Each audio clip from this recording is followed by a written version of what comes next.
আমার চ্যানেল মৌ ব্লগস। তোমরা কেমন আছো সবাই? আশা করি ভালো আছো, আমিও ভালো আছি। তো সকালবেলা চলে এসেছি জামা কাপড় নিয়ে ছাদে। আর আজকে শরীরটা সত্যি কথা বলতে কি ভালো লাগছে না, তার জন্য একবারে স্নান টান করে টুরে রেডি হয়ে চলে এসেছি। তো চলো ছাদে জামা কাপড়গুলো মেলে নিই, তারপরে তোমাদের সঙ্গে আবার কথা বলছি। তারপরে স্নান টান করে চলে এসেছি রুটি বানাতে, কারণ কি বলতো দিদিমা তো সকালে ভাত খেতে চায় না, তার জন্য একটু রুটি বানাতে চলে এসেছি। তো বেশি করব না, ওই 6টা 7টা মতন রুটি করব, যেহেতু মাও রুটিটা ভালো খায়, উনিও 2-1টা খাবে হয়তো, আর দিদিমা খাবে।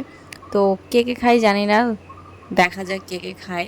তো কম করে তো আর বানানো হয় না, প্রায় বেশিটাই বানানো হয়। আমাদের বাড়িতে কম বলে কোনো জিনিস হয় না, সেটা যে কোনো জিনিসই হোক, খাবার জিনিস বা অন্য কিছু। সকালবেলার রুটি তো 2-1টা সবাই খেতে পারে, তো সেই আন্দাজেই বানানো হয়। আর তারপরে দেখো এইখানে আমি একটু ঘর ঝাড় দিতে চলে এসেছি, কারণ আজকে না আমাদের ইন্ডাকশান ওভেনটা গেছে খারাপ হয়ে, তাই তোমাদের দাদাভাই একটু ঠিক করছিল। তো ওভেনটা ঠিক করছিল বসে বসে, সেটা আর ঠিক হয়নি, এখন নতুন আরেকটা কিনতে হবে। তাই বারান্দায় বসে কাজ করছিল, তো নোংরা পড়েছে অনেক, তাই ভাবলাম যে যখন বারান্দাটা ঝাড় দেবো তো পুরো ঘরটাই ঝাড় দিয়ে দিই। তো তার জন্য আমি এখন পুরো ঘরটাই ঝাড় দিতে এসেছি, তো একবারে ঘরটাও ঝাড় দেওয়া হয়ে যাবে।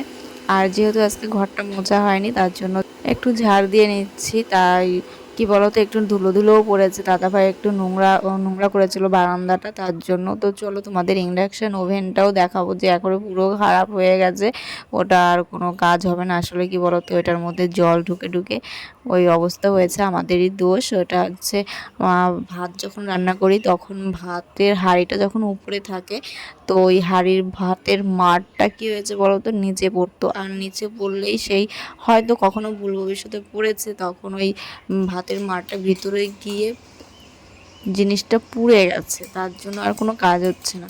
আর এইখানে মা মশলা করে দিচ্ছে আমাকে, আর আমি রান্না করছি। এইখানে করেছি দিদিমার জন্য মাছের মাথা। আর এই যে হচ্ছে দিদিমা এখানে জল ভরছে, আর আমি এখানে দাঁড়িয়ে দাঁড়িয়ে রান্না করছি। মাছের মাথা করেছি, এইখানে হচ্ছে সজনের একটা আলু দিয়ে চচ্চড়ি করবো সর্ষে বাটা দিয়ে। আর এইখানে হচ্ছে কুমড়ো ভাজা, আর আমাদের জন্য আলাদা মাছের ঝোল।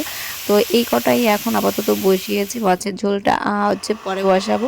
তারপরে বিকেলবেলা দেখো এইখানে রান্না টান্না করে টোরে তারপরে খেয়ে দিয়ে আবার চলে এসেছি এইখানে হচ্ছে কমলি শাক না, সরি, থানকুনি পাতা তুলতে। এক্সাম আছে, তার জন্য ছেলেকে পড়াতে বসেছি, আর তার জন্য অনেকটা ভিডিওই করতে পারিনি, যতটা পারছি ততটা করছি। এই যে ছেলে পড়ছে, তো ওকে পড়াতে বসেছি। তো চলো ভিডিওটা পরে আবার কন্টিনিউ করেছি, তোমরা দেখো। চলো ভিডিওটার বড় করছি না, ভিডিওটা যদি ভালো লাগে like comment share and subscribe করে দিও, যারা ফেসবুক থেকে দেখছো তারা ফলো করে নিও। আর সবাই ভালো থেকো, সুস্থ থেকো।